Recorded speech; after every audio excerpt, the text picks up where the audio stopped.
Olá, gente! Ainda falando sobre mães, nós vamos falar sobre maldição, sobre amaldiçoar os filhos. E a Divina vai falar um pouquinho para nós como que uma mãe pode amaldiçoar seus filhos. Às vezes, sem querer, a gente acaba usando palavras, né, que acabam amaldiçoando a identidade dos nossos filhos.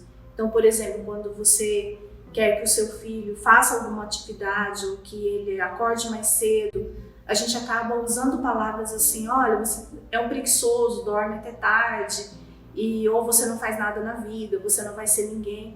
Então é o tipo de frase, é o tipo de palavra que ele recebe isso, ele vai incutindo isso na mente dele. E com o decorrer do tempo ele começa a gerar uma insegurança e acreditar que realmente ele não vai conseguir fazer nada na vida, que ele tem dificuldade. Então, eu acho muito interessante essas falas mesmo, porque nós mães, às vezes a gente está no dia a dia correndo, nervosa, o filho chega, né, e não está correspondendo àquilo que a mãe quer, que o pai quer, e a gente acaba falando, né, gente, sem perceber, e isso gera no coraçãozinho dos nossos filhos umas inverdades. E você precisa, como corrigir isso então? Você precisa usar a autoridade, porque Deus ele instituiu os pais para exercer a autoridade sobre os filhos. E como que você exerce a autoridade numa situação dessa? Você quer que o seu filho acorde mais cedo, por exemplo, né? Então você estipula tarefas para ele, você diz para ele o que ele tem que fazer no decorrer do dia dele e você estipula consequências caso ele não cumpra aquilo que foi passado, aquilo que é responsabilidade dele. Então você vai construindo para ele o que ele tem que fazer no decorrer do dia dele e você estipula consequências caso ele não cumpra aquilo que foi passado, aquilo que é responsabilidade dele. Então você vai construindo. Muitas vezes os filhos se perdem pelo fato dos pais não transmitir para eles aquilo que eles devem fazer. Então quando você passa a responsabilidade, você precisa explicar: olha, isso dentro de casa é responsabilidade sua, você vai fazer essa tarefa, você vai fazer aquela outra tarefa.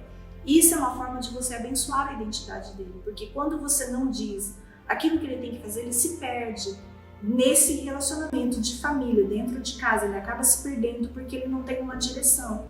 E é responsabilidade nossa, Deus, ele escolheu os pais, né, a mãe, para transmitir isso, o que é responsabilidade sua e aquilo que você deve fazer. E hoje nós vivemos um tempo onde os pais têm muita dificuldade de exercer a autoridade sobre os filhos e de corrigi-los e dizer para eles: olha, essa é a consequência, então você vai perder privilégios. Então, mães, não é fácil, né? Você está vendo como é difícil a gente educar, dá trabalho, né? A gente tem que exercitar a nossa autoridade, sim, né? Eu sei que a gente chega cansado do trabalho, do dia a dia, da correria, mas nós temos que olhar para os nossos filhos e ainda, né, corrigi-los, passar a responsabilidade para eles, né, e saber que isso é ser mãe. Ser mãe é nunca desistir do filho, porque às vezes a gente cansa, é cansativo isso, né, de você ficar corrigindo, estipulando aquilo que eles têm que fazer, falar 2, 3 vezes, porque muitas vezes eles não fazem da primeira vez. E isso é você não desistir do seu filho, saber que Deus escolheu você para transmitir bênção e não maldição para a vida dos teus filhos, porque Deus ele nunca desistiu da gente. E nós também não podemos desistir dos nossos filhos. Então é isso aí, fica a dica.